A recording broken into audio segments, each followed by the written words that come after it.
warahmatullahi wabarakatuh. Bismillahirrahmanirrahim. Alhamdulillahi rabbil alamin. Allahumma salli wa sallim wa barik ala sayyidina Muhammadin wa ala alihi wa sahbihi ajma'in.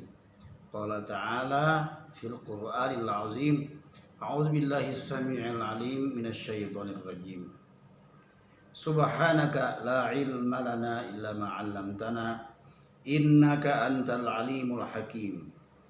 Wa qala aidan rabbi shrah li sadri wa yassir li amri wahlul 'uqdatan min lisani yafqahu qawli waj'al li waziran min ahli. Shadaqallahul azim. Wala haula wala quwwata illa billahil aliyyil azim. Amma ba'd. Alhamdulillahirabbil alamin. Kembali kita bertemu dalam kajian fikih dan tasawuf, yaitu pembacaan kitab Al-Mursyidul Amin karya Imam Ghazali. Selamat menikmati tayangan ini. Mudah-mudahan apa yang kita baca kemudian mencerahkan hati kita masing-masing, sehingga hasil pemahaman kita dapat kita laksanakan dalam kehidupan sehari-hari. Amin Allahumma amin. Saya mulai. Bismillahirrahmanirrahim. Qala al-musannifu rahimahullahu ta'ala wa nafa'ana bihi wa bi'ulumihi fid dharaini amin.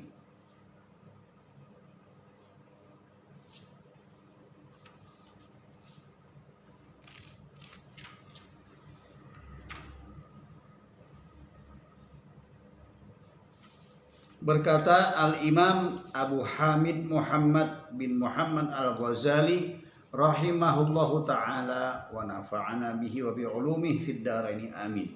Semoga Allah selalu merahmati beliau dan ilmu-ilmu beliau, juga kehadiran beliau di dalam perjalanan umat Islam ini bermanfaat bagi kita semua. Beliau mengatakan, adapun seorang muslim harus melakukan tugas amar ma'ruf nahi mungkar. Artinya dia mencegah orang lain untuk melakukan kemungkaran, hal-hal yang bertentangan dengan ajaran agama Islam. Dan juga dia harus memerintahkan orang lain untuk berbuat ma'ruf, dan juga dirinya sendiri tentunya. Nah, apabila orang melakukan hal ini dengan cara mencegah orang lain berbuat mungkar, tetapi dengan cara mengancam, menakut-nakuti atau memukul menurut standar kepantasan yang berlaku,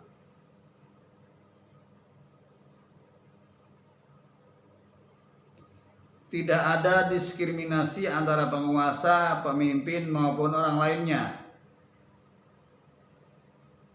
maka semestinya lah ia lakukan seperti itu kalau memungkinkan. Jadi boleh seperti itu.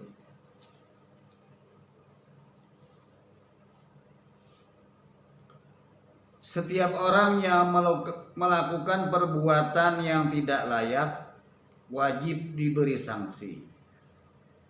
Dalam riwayat ini pernah terjadi bahwasanya di zaman khalifah atau salah satu khalifah Bani Umayyah, yaitu sesudah berakhirnya Khulafaur Rasyidin, dinasti Umayyah, Marwan bin Al-Hakam, salah seorang khalifahnya, pernah berkhutbah. Lalu sebelum melaksanakan khutbah sholat Id, seseorang berkata kepadanya, sesungguhnya khutbah baru dilakukan setelah sholat.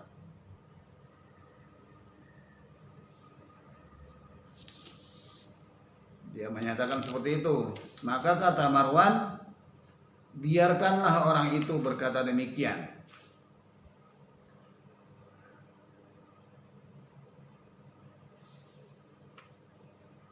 Maka kemudian berkata Abu Sa'id Al-Khudri radhiyallahu anhu, salah seorang sahabat, berkata beliau tentang hal ini, orang ini telah melakukan kewajibannya, yaitu protes atau menyela khalifah. Mungkin Khalifah Marwan mau berkhutbah sebelum sholat, dia tegur. Maka dia sudah berbuat mencegah kemungkaran. Dipuji oleh Abu Sa'id Al-Khudri. Kata beliau, sebab Rasulullah Shallallahu Alaihi Wasallam pernah bersabda, Man ra'a minkum munkaran, barang siapa di antara kalian ada yang melihat kemungkaran, falyunkirhu biyadihi, maka hendaklah ia cegah dengan kekuasaan tangannya. Fa'illam yastati' fabilisanihi, maka jika dia tidak mampu melakukan dengan tangan, maka dia harus melakukannya dengan lisannya, menegurnya. Fa'illam yastati', apabila dia tidak mampu menegur dengan lisan, fabiqalbihi, maka dia harus berusaha dengan hatinya, yaitu tidak menyetujui adanya kemungkaran tersebut. Wazalika adhaful iman, maka itu merupakan tingkatan iman yang paling lemah. Oleh karena itu dapat dikatakan bahwa ihtisab, pencegahan, itu merupakan suatu usaha terhadap atau dalam nahi mungkar yang bertingkat-tingkat. Sebelumnya pernah kita jelaskan bahwa rukun amar ma'ruf nahi mungkar itu ada muhtasib, orang yang melakukan amar ma'ruf nahi mungkar, lalu ada ihtisab, ada upaya pencegahan dalam amar ma'ruf nahi mungkar. Itu pun ada bertingkat-tingkat, sebagaimana hadis Nabi, kalau bisa ya dengan kekuasaan, simbolnya dengan tangan. Kalau tidak bisa dengan kekuasaan, tingkat yang lebih rendah, yang kedua, dengan lisan, karena mampunya, bisanya, memungkinkannya hanya dengan lisan. Kalau tidak mampu juga, maka harus dilakukan dengan hati. Ada ketidaksetujuan dalam hati, bukan malah mendukung kepada kemungkaran. Dan itu pun juga dianggap iman yang paling lemah. Tapi seseorang mencegah kemungkaran dengan hatinya juga dibenarkan sesuai dengan kapasitasnya. Kemudian rukun yang ketiga, pilar yang ketiga dari amar ma'ruf nahi mungkar adalah muhtasab fihi, artinya adanya kemungkaran yang dicegah, dan itu harus dikenal masyarakat sebagai kemungkaran tanpa perlu diperdebatkan kembali. Jadi salahnya atau mungkarnya sebuah perbuatan itu tidak perlu terjadi perdebatan lagi, ada yang setuju dan tidak, apakah itu mungkar atau tidak, harus disepakati dulu. Jadi bukan jenis perbuatan yang kemungkarannya masih diperselisihkan oleh para ulama yang diakui otoritasnya. Nah, ini yang sepakat juga tidak sembarang orang, harus yang ahli tentang kemungkaran. Tentu akan melibatkan ahli-ahli ilmu, pakar-pakar, untuk menilai sesuatu sebagai mungkar dalam agama. Oleh karena itu, penganut mazhab Syafi'i misalnya tidak diperbolehkan menyalahkan penganut mazhab Hanafi yang meminum anggur yang tidak memabukkan. Sebab anggur itu dilarang di mazhab Syafi'i. Maka kalau ketemu orang yang bermazhab Hanafi dan dia minum anggur, tidak boleh dicegah, karena menurut mazhab Hanafi anggur itu dibolehkan. Begitu pula penganut mazhab Hanafi tidak diperbolehkan mengecam penganut mazhab Syafi'i yang memakai henna. Maaf, maksud saya yang memakan hewan henna atau macan, dan juga memakan biawak, karena itu dibolehkan dalam mazhab Syafi'i, dan termasuk perbuatan mungkar menurut mazhab Hanafi, tetapi tidak boleh mazhab Hanafi mencegahnya karena tidak satu mazhab. Kemudian rukun yang keempat, pilar yang keempat adalah muhtasab alaihi. Adanya pihak yang dicegah kemungkarannya. Pihak yang dicegah adalah pelaku kemungkaran, yaitu manusianya. Karena bahkan seorang bocah kecil pun harus dilarang minum minuman keras, karena itu perbuatan mungkar. Tidak peduli yang melakukan anak-anak atau dewasa, tidak boleh kita membiarkan anak-anak mengkonsumsinya lantaran misalkan pandangan kita kasihan sama anak-anak. Bukan kepada anak-anaknya, tapi perbuatan mungkarnya itu yang akan mempengaruhi anak-anak.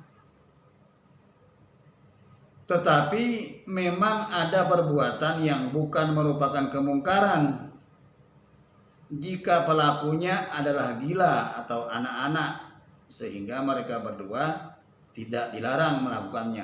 Nah, ini terjadi saat ini. Misalnya ada seorang yang kemudian dianggap tidak waras, dia melakukan kriminal dengan mengganggu para ulama berdakwah misalnya.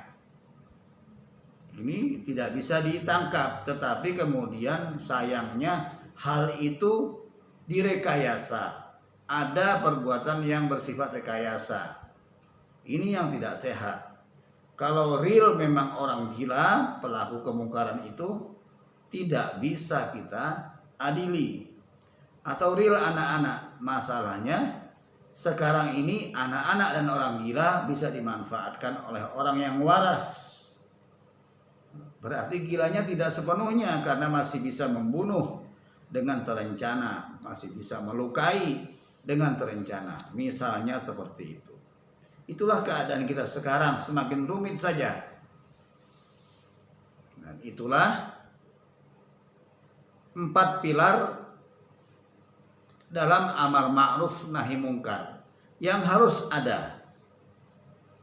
Jadi ada yang mencegah, ada upaya pencegahan, ada sesuatu yang dicegah kemungkarannya, ada pelaku yang dicegah, yang dilarang, yaitu manusianya. Ini harus dicegah. Kalau salah satunya tidak ada, tidak akan terjadi aktivitas amar ma'ruf nahi mungkar.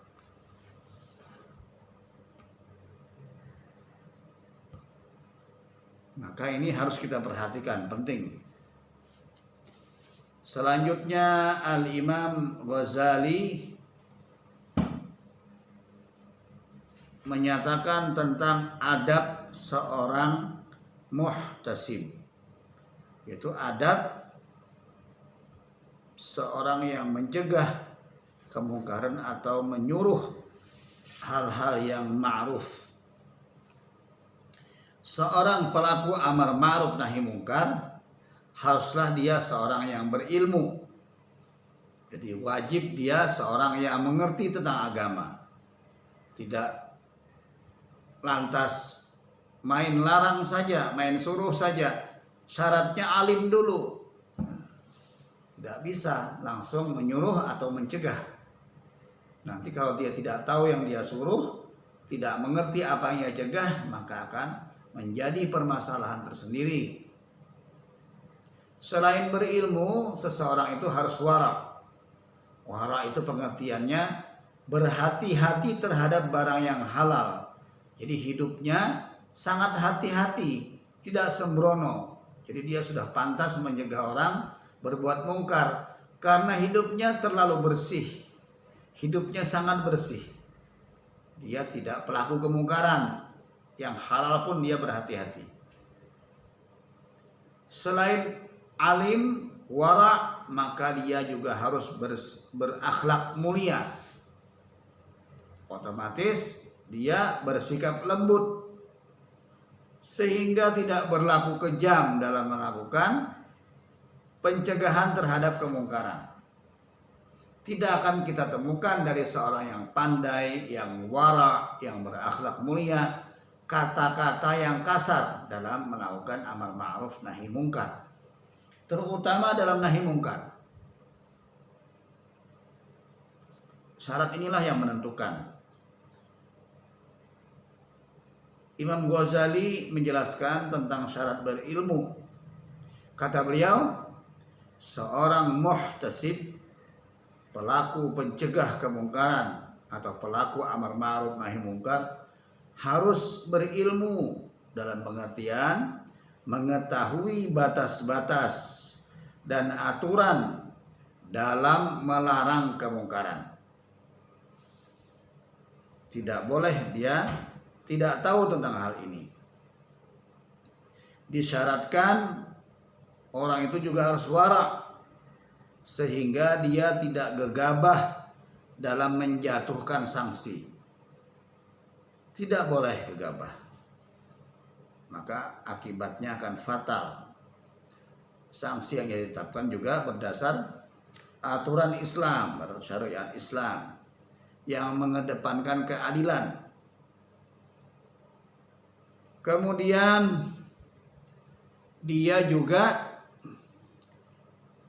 harus bersikap atau berakhlak mulia, karena diharapkan supaya dia bersikap lembut dan tidak kasar, sehingga tidak melewati batas-batas syariat. Dan kalau tidak, maka dia bisa melakukan kerusakan yang lebih banyak daripada kemaslahatannya. Tidak boleh karena kurang ilmu lantas dia merusak apa saja termasuk fasilitas umum. Tidak boleh itu digunakan dengan alasan amar ma'ruf nahi mungkar. Dia kelakuannya, tindakan dia harus lebih banyak maslahat daripada mudarat. Diharapkan dalam tugas mencegah kemungkaran akan timbul semacam perasaan belas kasih, supaya jika orang lain enggan menurutinya atau bahkan melawannya dengan sikap yang tidak menyenangkan, maka si pelaku amar ma'ruf nahi mungkar ini tetap menjaga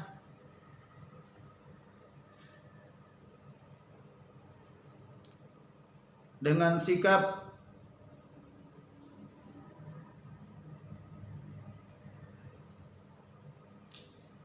yang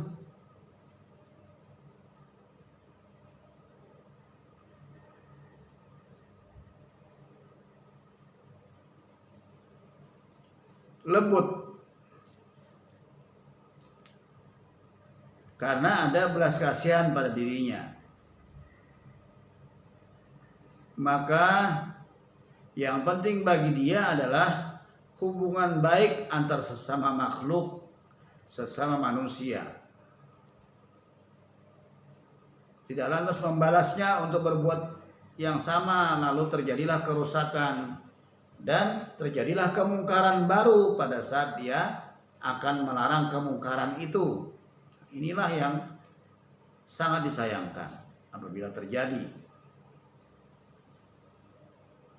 Itulah adab-adab yang harus dilakukan oleh seorang muhtasib, orang yang melakukan amar ma'ruf nahi mungkar.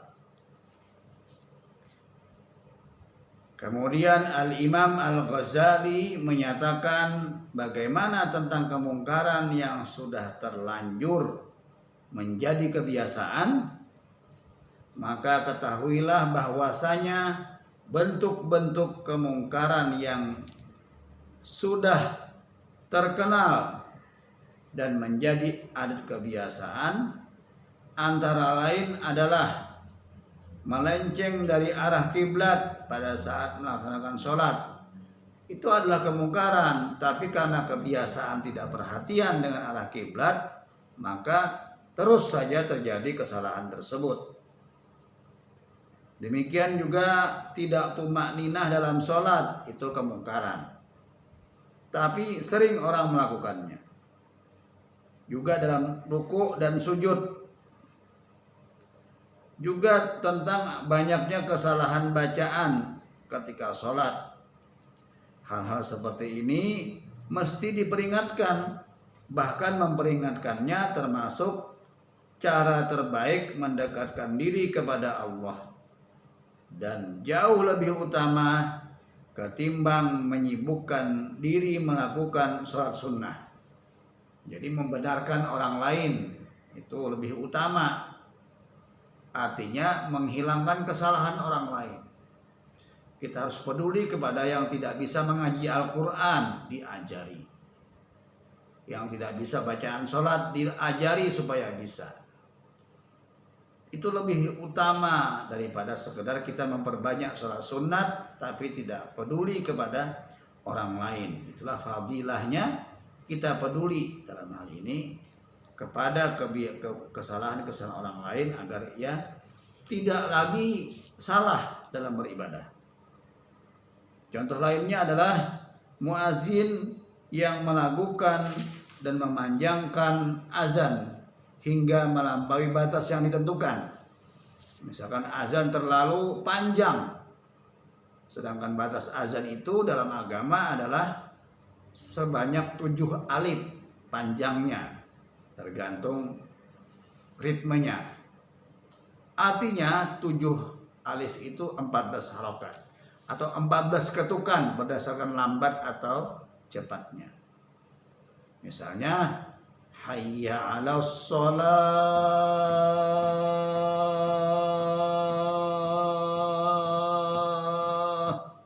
14 ketukan. Terserah dia memulainya agak lambat atau pelan. Itu ilmu tentang azan, ada tersendiri ilmu itu. Tidak lantas punya suara merdu kemudian azan. Ada ilmunya azan itu, sebagaimana Al-Quran juga ada ilmu tajwid, ada ilmu makharijul huruf, ada ilmu tentang sifat huruf, ada ilmu tentang al-qiraat, ada hukum alif dan nun, hukum tanwin. Semua itu ada ilmunya dan perlu dipelajari terlebih dahulu agar tidak salah dalam melakukan suatu aktivitas.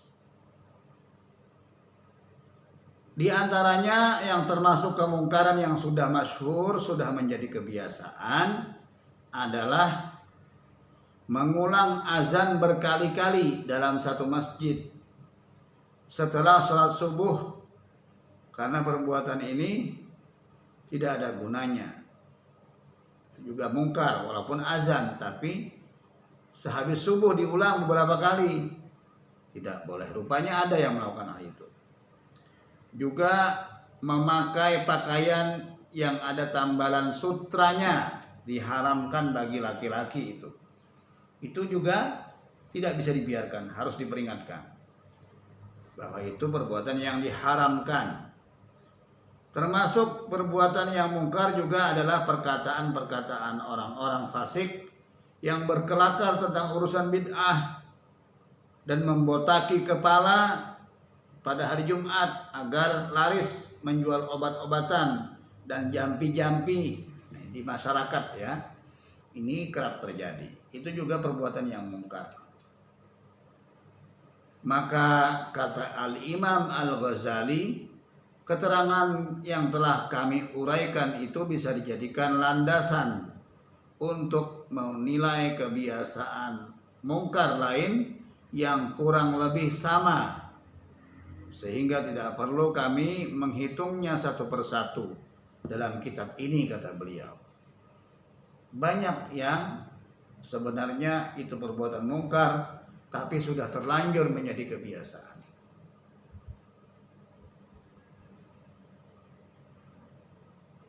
Kemudian Imam Al-Ghazali menyebutkan tentang amar ma'ruf nahi mungkar kepada penguasa. Insya Allah hal ini akan kita bahas lebih lanjut pada kesempatan berikutnya. Mudah-mudahan apa yang saya sampaikan ini bermanfaat, dan mari kita akhiri